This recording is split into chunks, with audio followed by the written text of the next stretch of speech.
Efek samping dari pembubaran ibadah yang terjadi di hari Minggu kemarin, ada banyak sekali teman-teman dari Timur, dari Flores, Manado, bahkan dari Papua sendiri mengatakan bahwa mereka akan merencanakan pembalasan di timur sana.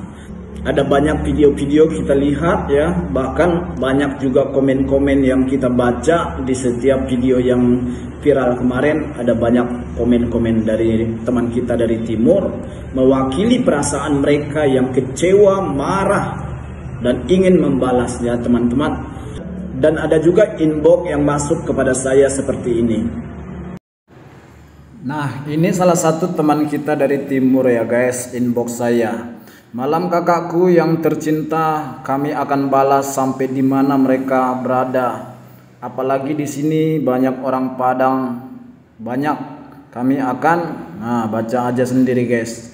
Jadi dia udah kayak kerasukan setan dan ini mewakili dirinya dan orang-orang di timur sana guys. Walaupun saya sudah memberi dia nasihat, tapi dia masih dendam sekali melihat perbuatan pembubaran ibadah kemarin guys. Jadi semuanya ini sangat mewakili suara orang-orang yang dari timur sana. Mereka 99% di sana adalah Kristen, tetapi begitu bebasnya orang-orang non-Kristen untuk beribadah, bahkan masang toa juga bebas. Tapi ketika kebaikan mereka, toleransi mereka justru dibalaskan dengan pembubaran ibadah. Walaupun itu di Sumatera, di Padang ya teman-teman, di Jawa. Jadi semuanya itu sangat mewakili hati mereka, bahkan mewakili hati orang-orang Kristen pada umumnya. Jadi perkara ini udah berat sekali guys, berat sekali. Kalau pemerintah tidak bertindak tegas, kemungkinan besar akan terjadi pembalasan di bagian timur ya. Tapi saya mau katakan teman-teman, jangan kita melakukan tindakan konyol ya. Kita merasa sedang membela agama, kita membalas, berniat membela agama, tapi ternyata kita bukan sedang membela agama, ternyata kita sedang berbuat dosa. Karena apa? Tuhan Yesus jelas mengatakan, apabila ditampar pipi kirimu, beri pula pipi kananmu. Dengan demikianlah kamu mengalahkan kejahatan itu dengan kebaikan. Karena kejahatan memang dirancangkan oleh si iblis. Apabila kejahatan yang telah dirancangkan si iblis, lalu kita balas lagi dengan kejahatan, dibalas lagi dengan kejahatan, saling berbalas sampai keduanya hancur jadi debu, maka si iblislah yang tersenyum dan pesta pora.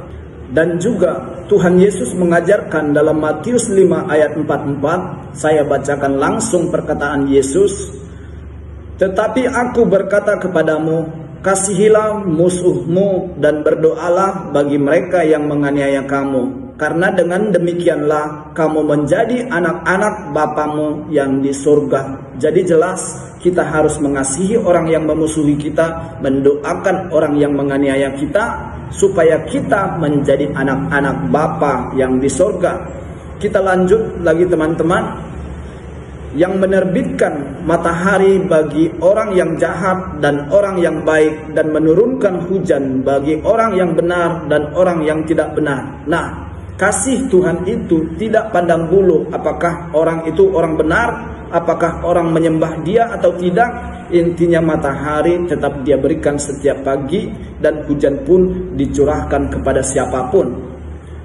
Kita lanjut. Apabila kamu mengasihi orang yang mengasihi kamu, apakah upahmu? Bukankah pemungut cukai juga berbuat demikian?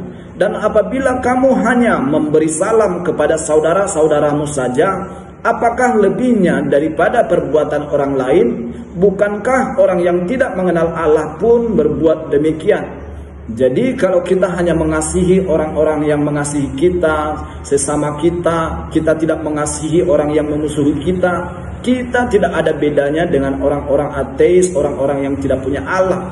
Tetapi kenapa kita harus mengasihi orang yang memusuhi kita, mendoakan orang yang menganiaya kita, supaya kita menjadi berbeda, karena kita adalah anak-anak Allah Bapa yang di surga. Dan kita lanjut lagi, karena itulah kamu harus sempurna, sama seperti Bapamu yang di surga adalah sempurna.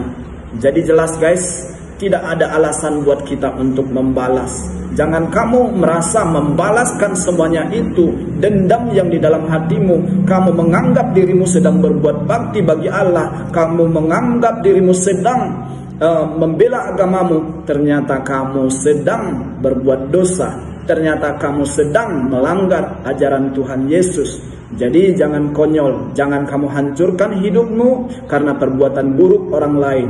Mereka yang intoleran, ya sudah, biarlah mereka. Jangan gara-gara itu lalu kamu membalas, lalu kamu masuk penjara, lalu kamu masuk neraka karena melanggar ajaran Yesus. Jadi berpikirlah sehat, berdoalah, doakan dirimu agar tetap sabar, doakan mereka yang intoleran. Tuhan Yesus memberkati.